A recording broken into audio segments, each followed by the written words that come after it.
फुगडी खेळण्याला ऐक धनगर दादा टाक घोंगडीन माझे कारणी लाडी खेळ फुगडी ऐक धनगर दादा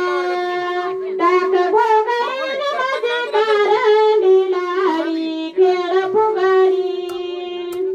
तीन बहिणी बहिणी आल्या चिंचाने जमल्या फुगडी खेळ